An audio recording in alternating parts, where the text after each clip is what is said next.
वर्नारव channel पर आप सबका स्वागत है। बच्चों, आज के इस वीडियो में हम लोग बात करेंगे नित्य स्त्रीलिंग और नित्य पुल्लिंग शब्दों के बारे में।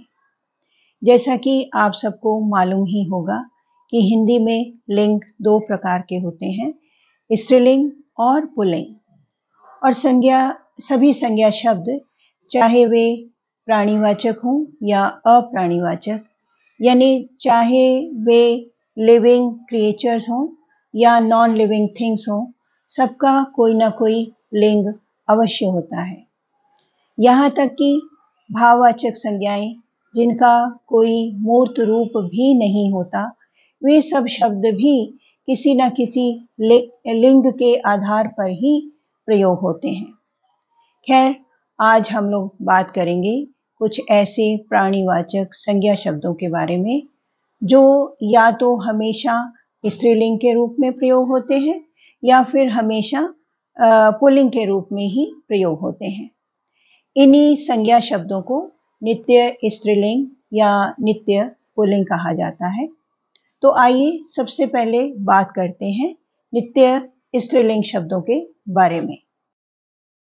नित्य स्त्रीलिंग शब्द, जैसा कि नाम से ही बोधित हो रहा है, ऐसे शब्द जो हमेशा स्त्रीलिंग के रूप में ही प्रयोग होते हैं, जैसे मक्खी, मछली, मकड़ी, तितली आदि। अब जरा सोचिए, आप इन सारे शब्दों को कैसे प्रयोग करते हैं। इन सबको हम लोग ऐसे प्रयोग करते हैं। मक्खी उड़ गई, कभी ये नहीं कहते कि मक्खी उड़ गया। मछली तैर रही है, मकड़ी चल रही है। तितली फूलों पर मंडराती है, कभी तितली फूलों पर मंडराता है या तितली का तितला नहीं बोलते हम लोग। तितली हमेशा तितली है, चाहे वो स्त्रीलिंग है या पुल्लिंग है। इन सभी प्राणियों के विपरीत लिंग पुल्लिंग के लिए हमारे पास कोई निर्धारित शब्द नहीं है, इसलिए इन्हें नित्य स्त्रीलिंग कहा जाता है। और इनके विपरीत लिंग को दर्शाने के लिए इन शब्दों से पहले नर लगा दिया जाता है, जैसे नरमक्खी। नरमक्खी से पुल्लिंग हो गया पक्षी का। नर मछली, नर मकड़ी और नर तितली। कुछ अन्य उदाहरण देखिए। स्त्रीलिंग शब्दों में कोयल शब्द है, ये नित्य स्त्रीलिंग है। इसका विपरीत लिंग के लिए हमारे पास कोई शब्द नहीं है, तो इसलिए हम लोग इसको पुल्लिंग में परिवर्तित करने के लिए लिखेंगे नर कोयल। कोयल के सामने नर लगा देंगे। इसी तरह चील, नर चील, मैना, नर मैना, छिपकली, नर छिपकली और गिलहरी से नर गिलहरी। इसी प्रकार नित्य पुल्लिंग शब्द भी हमेशा पुल्लिंग के रूप में ही प्रयोग होते हैं, जैसे तोता, बाज, मच्छर, कछुआ, खरगोश वगैरह वगैरह।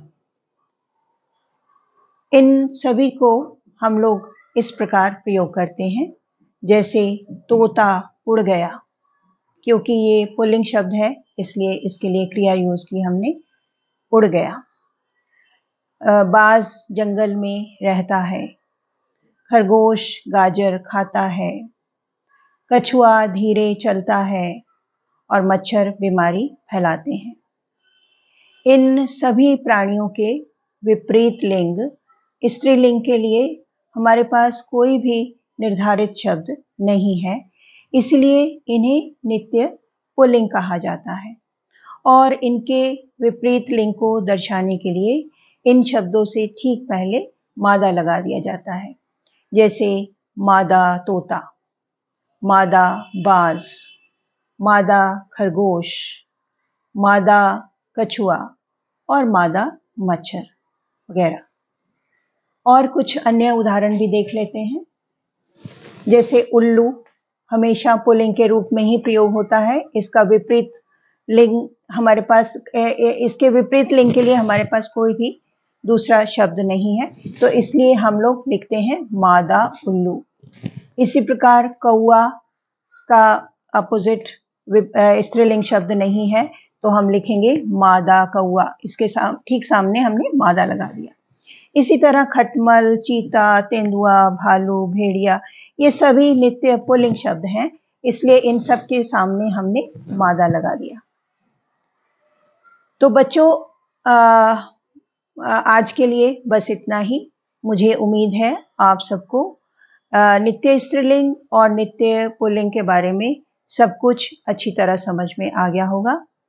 अब आप स्वयं भी अभ्यास करिए और दूसरों को भी इसके बारे में समझाइए, सिखाइए। और एक काम और करिए, आपको वर्णारव चैनल को सब्सक्राइब भी जरूर करना है। धन्यवाद। जय हिंद।